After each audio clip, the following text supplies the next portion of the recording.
He still touches me. That's the part no one warns you about. When you read about infidelity, when you scroll through articles and Reddit threads and whispered conversations with friends who have also been burned, everyone talks about the signs. The late nights, the password changes, the distance, the way he stops asking about your day. No one warns you that he might not stop.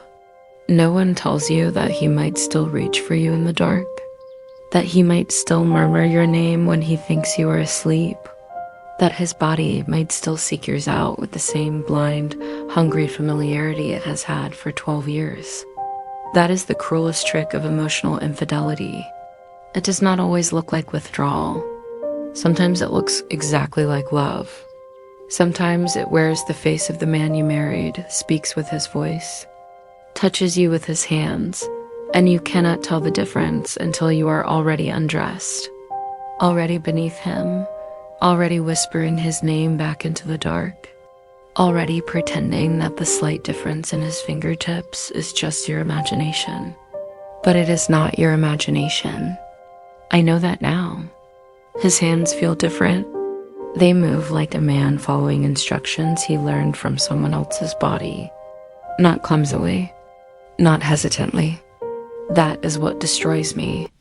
He is not bad at this. He is not distracted. He is precise. He is practiced. He touches me with the confidence of a man who has recently been taught new ways to please, and I am the beneficiary of another woman's curriculum. I am the wife who gets the upgraded model, the one who receives the attention he refined on someone else's skin. He is not making love to me. He is performing a memory of us, a memory that is fading for him even as he acts it out. And I am the ghost he rehearses on before he goes to her, not in body. He still comes home every night, still sleeps in my bed, still kisses me goodbye every morning. But somewhere between the kiss and the car, he texts her. Somewhere between my body and his dreams, he visits hers. And I have become the opening act for a woman I have never met. I want to tell you about the first time I noticed the change. It was not dramatic. It was not a fight or a confession or a phone left unlocked on the kitchen counter. It was a Tuesday. We had dinner. We watched a show. We went to bed. And then he reached for me. That was not unusual.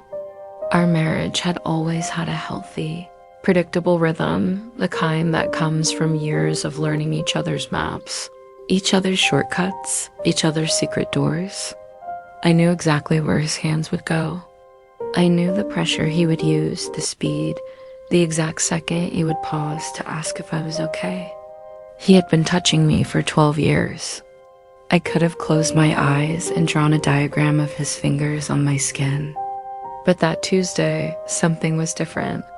His hand landed in the usual place, the curve of my hip, the place where my body remembers him best.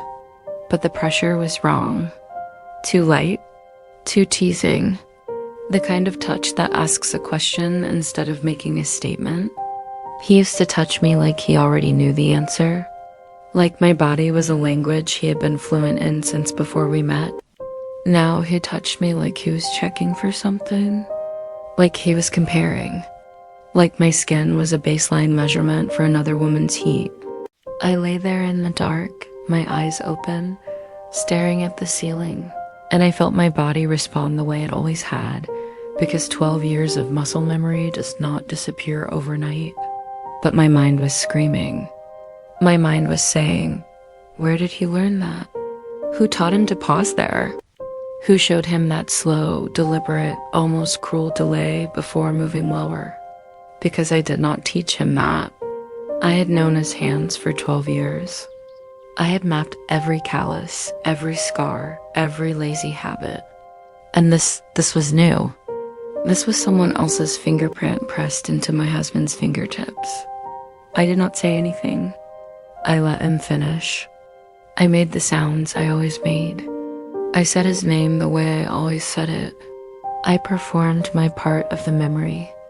And when he rolled over and fell asleep with his hand still resting on my stomach, still warm, still possessive, still claiming me even as he dreamed of someone else, I lay awake until 4 a.m., staring at the ceiling, trying to convince myself that I was paranoid, that all marriages evolve, that new techniques are not evidence of betrayal, that a man can learn a new way to touch his wife without learning it on another woman's body.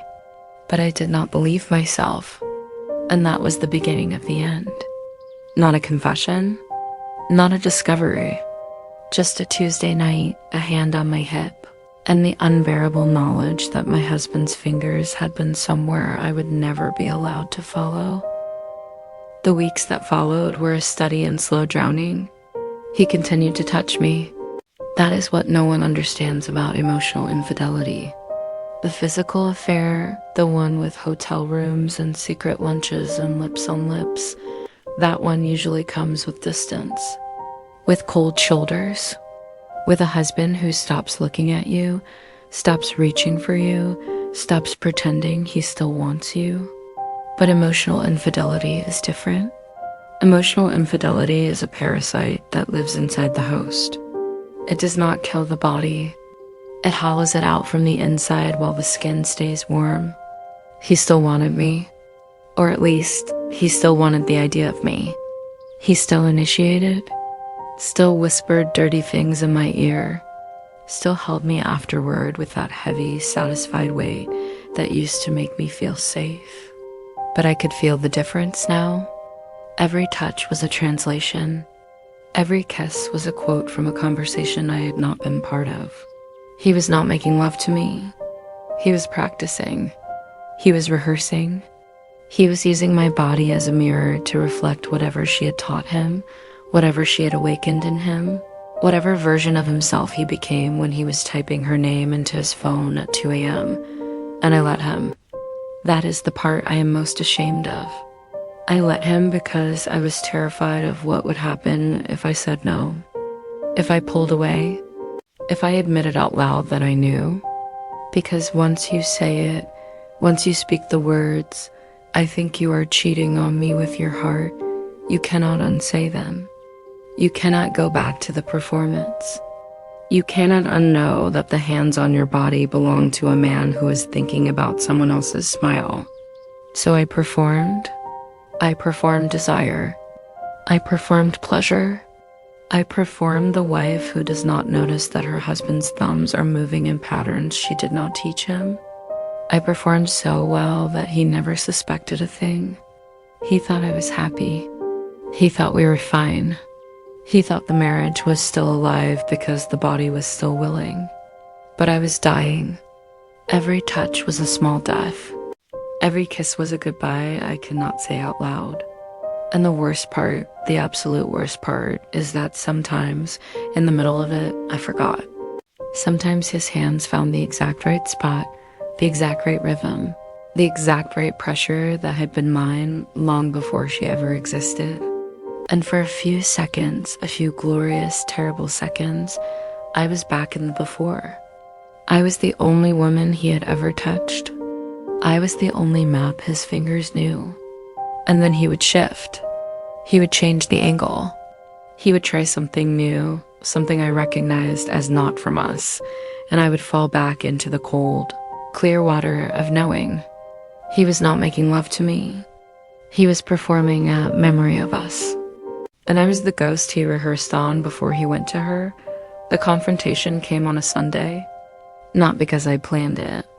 Not because I had gathered evidence or built a case or prepared a speech.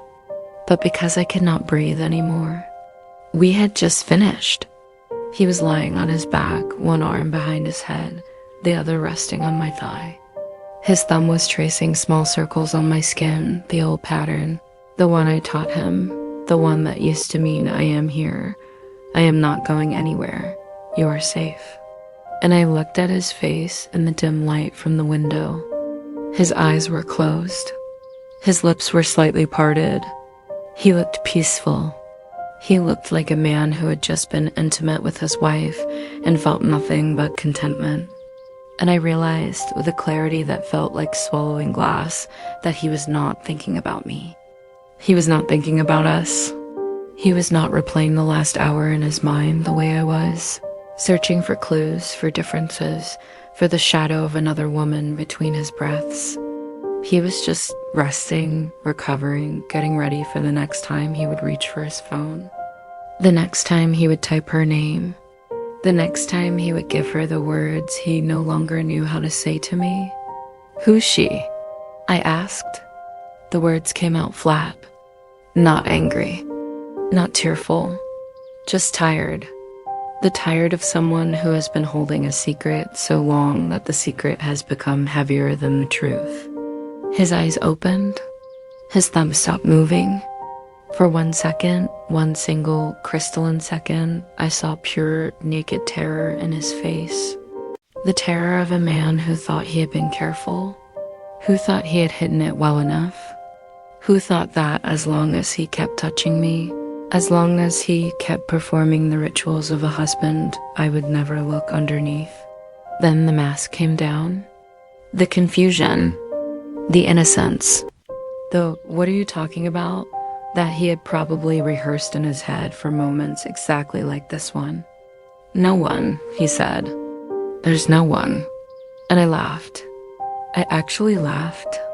Not because it was funny, because it was the most predictable lie in the history of marriages. Because his thumb had already told me the truth. His thumb had stopped tracing circles on my skin the second I asked the question. His body had betrayed him before his mouth could form the denial. "Your hands," I said. "They feel different. They move like you learned something new. And I didn't teach you. So who did?" He sat up. He pulled his hand away from my thigh as if my skin had burned him. And in that withdrawal, that sudden, violent, guilty recoil, I had my answer. Not from his words. From his body.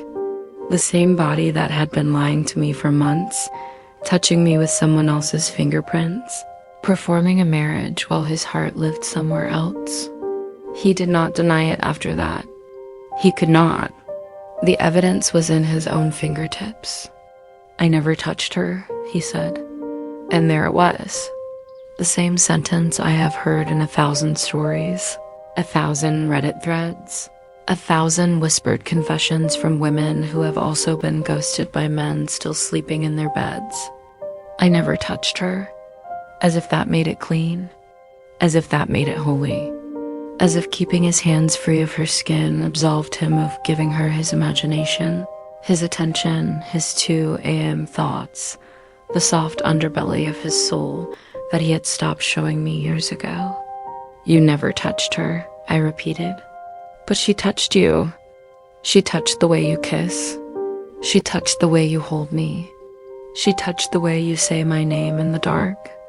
Your hands are different now. And I have to sleep next to hands that have been learning another woman's language." He started to cry. I watched him cry. And for the first time in 12 years, I did not reach for him. I did not comfort him. I did not say, "It's okay," or "We can fix this," or any of the lies I had been telling myself for months. I just sat there, naked under the sheets, feeling the ghost of his fingers on my skin, and I let him cry alone.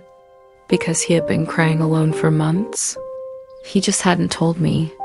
He had told her instead. He moved out 3 weeks later, not because I asked him to, because he could not look at me anymore. Every time he reached for me, and he still tried. In those first few days, out of habit, out of hope, out of the desperate performance of a man who wanted to believe he had not destroyed everything, I flinched. Not on purpose. Not as punishment. My body simply refused him. His hands came toward me and my hips pulled back. His lips found my neck and my shoulders went hard. I could not help it. The ghost of her was in every touch. The fingerprints of a woman I would never meet were pressed into my husband's skin like a brand. And my body, my poor, loyal, stupid body that had loved him for 12 years, finally rebelled. It said, No more. No more performances. No more being the rehearsal for someone else's opening night. No more being the ghost he practices on before he goes to her. He noticed. Of course he noticed. He had been reading my body like a book for 12 years. He could tell when I was lying. He could tell when I was pretending. And now he could tell that I was gone. Not angry, not vengeful, just absent, the way he had been absent for months while still lying next to me. The student had become the teacher. On his last night in the house, he stood in the bedroom doorway with a suitcase in his hand. He looked old. He looked tired. He looked like a man who had spent months building a beautiful, intricate sandcastle of deception, only to watch the tide come in and erase it in a single night. I did love you, he said. Past tense. He used the past tense. And I realized that he had been using the past tense for a long time. I just hadn't been listening. I know, I said, that love is not a feeling. Love is a behavior. And you stopped behaving like you loved me long before you started texting her. You stopped reaching for me in the way that mattered. You stopped telling me your dreams. You stopped asking about mine. You stopped imagining a future where we were both old and both soft and both still laughing at the same stupid jokes. You didn't leave me for her. You left me for the version of yourself that she made possible. The one who didn't have to try so hard. The one who didn't have a history.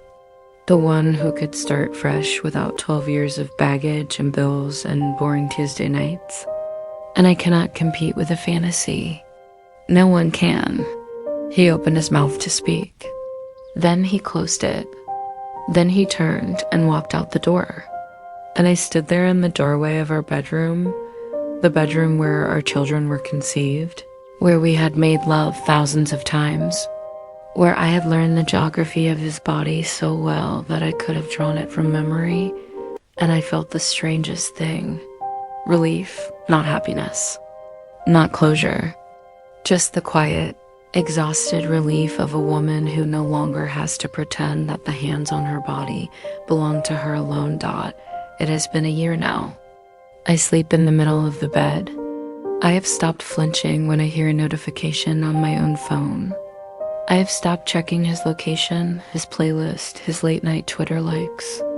I have stopped wondering if she was prettier, funnier, better in bed.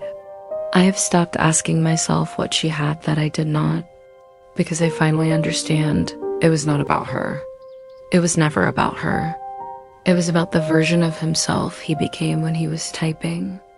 The version who did not have to pay taxes or unclog drains or explain to his daughter why the goldfish died. The version who could be vulnerable and poetic and scared without any of the consequences of real intimacy. He did not want another woman. He wanted another life. And he used her to practice living it before he had the courage to admit that our life, the one we built together, the one with the mortgage and the minivan and the matching towels, was not making him happy anymore. That is the truth of emotional infidelity. It is not about sex. It is not even about love. It is about the slow, quiet death of imagination. The moment one person stops imagining a future with the other. The moment they start narrating their present to someone else. The moment they stop reaching for the person beside them, not with their hands, but with their hopes. His hands still touched me until the very end, but his hopes had left the building years ago. And that, I have finally learned, is the difference between a marriage and a mausoleum.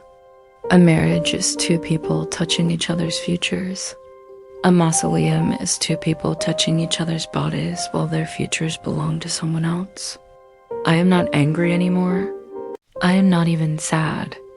I am just a woman who sleeps in the middle of the bed now, who no longer flinches at the memory of strange fingerprints on familiar skin, who finally understands that the opposite of love is not hate. It is rehearsal. It is performance. It is the cruel, quiet act of going through the motions with someone while your heart is already practicing its goodbye. He still touches me. That is what no one warned me about. But I do not let him anymore. And that is what no one warns him about. One day, the ghost stops being willing to rehearse. One day, the body says no. One day, the woman you have been practicing on finally walks off the stage. And you are left standing there, hands empty, heart empty, wondering why the performance stopped feeling like love when the truth is it never was. It was just a very long, very beautiful, very devastating goodbye.